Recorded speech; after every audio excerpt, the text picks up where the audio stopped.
नमस्कार दोस्तों, मैं चिन्मय स्वागत करता हूं चिन्मय देव ब्लॉग में। और आज जो वीडियो होगी ये वो वीडियो है जो सेमिनार से जुड़े हुए, जनता सरकार मोर्चे से जुड़े हुए। और मैं 23 मार्च शहीदी दिवस पे मैं तालकटोरा स्टेडियम पे था दिल्ली में, और वहाँ पे क्या क्या हुआ वो आपको जानकारी दूंगा आने वाले कुछ ही दिन। मैं कोशिश करूँगा जो वीडियो शॉर्ट में बनाने की और आप लोग को समझाने की। तो वहाँ पे पेरेंटिंग सेमिनार, एजुकेशन से जुड़े हुए, बच्चों का शिक्षा से जुड़े हुए ये सेमिनार था।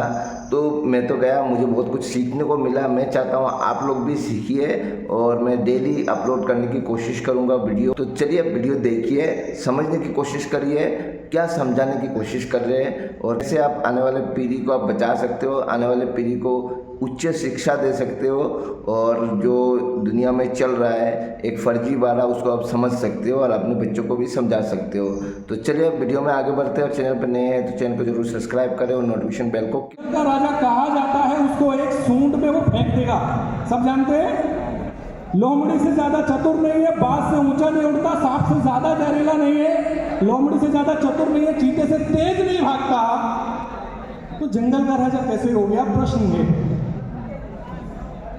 कुछ तो है जो हाथी की ताकत नहीं चाहिए फिर भी जंगल का राजा है, लोमड़ी से चतुराई नहीं चाहिए फिर भी जंगल का राजा है, सांप जैसा जहर नहीं चाहिए फिर भी जंगल का राजा है, बाज जैसी ऊंचाई नहीं चाहिए फिर भी जंगल का राजा है। वो क्या है?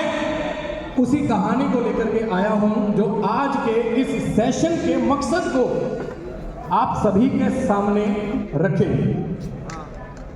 किसी ने मेरी टाइटैनिक वाली कहानी सुनी है पहले? आपने सुनी है? और कोई लोग हैं टाइटैनिक वाली कहानी सुनी है जिन्होंने? आपने सुनी है, बहुत बढ़िया। देखिए, कहानी वही रहती है, सुनने वाले नए आ जाते हैं। फिर भी किसी भी चीज का जो बेसिक फंडामेंटल होते हैं, बेसिक फंडे होते हैं, वो कभी नहीं बदलते। अगर वो कहानी आज भी आपको समझ देती है, आज भी हमें रास्ता दिखाती है, तो वो कहानी कभी पुरानी नहीं होगी। टाइटैनिक जहाज के बारे में आप लोगों ने सुना है? ये बात है सन 1912 के आसपास की, जब आदमी ने अपनी प्रकाष्ठा का चैलेंज किया था भगवान को। देखिए, असली कहानी, असली तथ्य, असली फैक्ट कुछ भी हो सकता है। अपने को इस कहानी से सार जो समझना है उसके हिसाब से कहानी में मसाला डाल के मुझे बोलना होता है। कहानी सुनाता हूं इसीलिए। तो 1912 के आसपास आदमी ने अपनी प्रकाष्ठा का परिचय देते हुए चैलेंज कर दिया था परमात्मा को कि तूने सबसे खूबसूरत चीज बनाई है मनुष्य, जिसका कोई तोड़ नहीं है। एक चीज हम भी बना के दिखाएंगे जिसका किसी के पास कोई तोड़ नहीं। दुनिया का सबसे बेहतरीन मटेरियल, सबसे बेहतरीन आर्किटेक्ट, सबसे बेहतरीन डिजाइनर, सबसे बेहतरीन इक्विपमेंट लगा करके दुनिया का सबसे बड़ा जहाज टाइटैनिक बना दिया था। सब जानते हैं, जब वो बनाया गया था तो वो काफी सारे एक्सपेरिमेंट से गुजरा था। आग के एक्सपेरिमेंट से, पहाड़ से टकराने के एक्सपेरिमेंट से, पानी घुस जाए तो वो पानी कैसे निकलेगा, उन सभी एक्सपेरिमेंट से जब वो पास हो गया, निकल गया, तो कहा गया कि इस जहाज को भगवान भी डुबो नहीं सकता। और आप सभी जानते हैं वो अपनी पहली ही यात्रा में डूब गया। क्या हुआ था? जहाज 2200 लोगों को लेकर के यात्रा पे निकला। धुंध, कोहरा काफी ज्यादा। जहाज के फ्रंट डेस्क पे एक व्यक्ति बैठा जिसकी ड्यूटी थी दूरबीन लेकर के आगे देखने की कि आगे कोई दिक्कत तो नहीं है, कोई प्रॉब्लम तो नहीं है, कोई परेशानी तो नहीं है, कोई पहाड़ तो नहीं है, कोई बर्फ तो नहीं है, कोई चट्टान तो नहीं है, कुछ है तो नहीं, ताकि वो कैप्टन को संदेश दे कि आगे खतरा है, तो इस जहाज को थोड़ा राइट टर्न करके, लेफ्ट टर्न करके आगे ले जाए। समझ आ रही है जी? समझ आ रही है जी? ठीक। अब जो फ्रंट डेस्क पे एक व्यक्ति बैठा जिसके हाथ में दूरबीन है, वो जब सामने देख रहा था तो उसको एक बर्फ की चट्टान दिखाई देती है। वो तुरंत कैप्टन को संदेश पहुंचाता है कि कैप्टन, आगे एक बर्फ की चट्टान दिखाई दे रही है, हो सकता है कि वहां खतरा हो और हमें बिना बात का रिस्क नहीं लेना चाहिए, तो क्यों ना इस जहाज को थोड़ा सा राइट करके फिर आगे चलें। या थोड़ा सा लेफ्ट करके फिर आगे चलें। कैप्टन ने कहा है ऐसा थोड़ी ना होता, कुछ नहीं होता, बड़े बड़े पहाड़ तोड़ रखे हैं इसने, वो तो बर्फ की चट्टान होगी, ला दूरबीन दे मुझे, मैं देखता हूँ।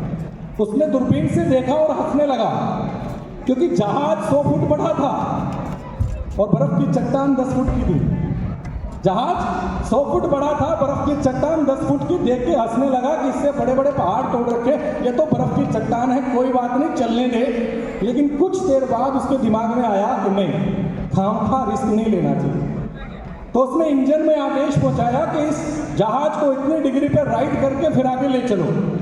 अब जैसे ही पूरी प्रक्रिया शुरू हुई तो ऑल्टो कार तो थी नहीं कि कहीं से भी घुमा लें, बहुत बड़ा जहाज था और वो बहुत बड़ा जहाज जैसे ही राइट या लेफ्ट टर्न लेकर के आगे जाने लगा तो उसका एक छोटा सा हिस्सा उस बर्फ की चट्टान से टकरा गया और टकराने के बाद इतना छोटा सा छेद हो गया कि पूरे 2.5 घंटे के अंदर वो पूरा का पूरा जहाज पानी के नीचे। अब प्रश्न ये है, वो किसकी गलती से डूबा? जहाज बनाने वाले की गलती से डूबा, कैप्टन की गलती से डूबा, या फ्रंट डेस्क पे जो व्यक्ति बैठा था उसने गलत इंफॉर्मेशन गलत टाइम पे दे दी, या सही इंफॉर्मेशन देने में समय ज़्यादा लगा दिया? इसमें बहुत सारे व्यक्तियों पर दोष दिया जा सकता है। लेकिन अगर थोड़े से फैक्ट की बात करें तो भारत देश में सबसे पहले जो रेफ्रिजरेटर आया था, फ्रिज आया था, वो कैल्विनेटर कंपनी का आया था, जिसको बहुत सारे बॉलीवुड एक्टर ने ये कह के प्रमोट किया था कि अगर आपके घर फ्रिज नहीं है तो आप आदमी नहीं है। तो अपने ऊपर डाउट कर लिया हम लोगों ने, तो उसको प्रमाण देने के लिए हम सब अपने घर फ्रिज ले आए। चलो ले आए। उस फ्रिज में ना एक फ्रीजर नाम का बॉक्स होता है, उसमें बर्फ जमती है, कोई रॉकेट साइंस नहीं बता रहा, सबको पता है। उस बर्फ को निकालते हैं तो पानी में डालते हैं तो एक चीज देखने को मिलती है कि बर्फ का 10% हिस्सा पानी के ऊपर रहता है और 90% हिस्सा पानी के। ये सिद्धांत चाहे बाल्टी में रखे बर्फ का हो या समुद्र के बर्फ का हो, जो ऊपर दिखाई देता है आइसबर्ग, वो पूरे पहाड़, बर्फ के पहाड़ का कितना प्रतिशत हिस्सा हुआ? 10%। और तो पानी में कितना हो गया? बाकी का 90%। दूसरी तरफ जब जहाज वहां से चल रहा था तो जहाज का कितना प्रतिशत भाग पानी के ऊपर था? 90%। जहाज का कितना भाग ऊपर था? 90%। और पानी के नीचे? जहाज ऊपर से विशाल था, जीतता हुआ दिखाई दे रहा था, चक देंगे फटे, ये तो थोड़ी थोड़ी छोटे छोटे बर्फ की चट्टान है, इसमें तो बड़े बड़े पहाड़ तोड़े हैं। ऊपर से जीतता हुआ दिखाई दे रहा था, हारा कहां से? अंदर से। बाहर से जीतता हुआ दिखाई दे रहा था, हारा कहां से? अंदर से। बाहर से हाथी बहुत तगड़ा दिखाई देता है, हारता कहां से? अंदर से। बाहर से लोमड़ी बहुत चतुर दिखाई देती है, हारती कहां से? अंदर से। कहानियों के साथ साथ मैं मॉरल एजुकेशन पे भी काम करता हूं, जिसमें मैं कई पेरेंट्स के पास जाता हूं तो मैं एक प्रश्न पूछता हूं। यही प्रश्न मैं शेर बिल्ली वाला ये प्रश्न पूछता हूं।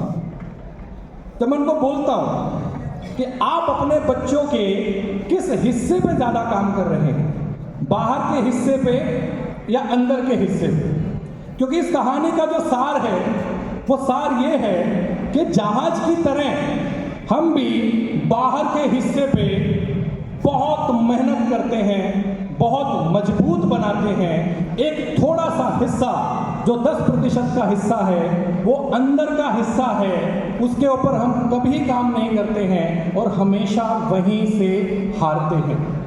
ये कैसे समझ में आएगा?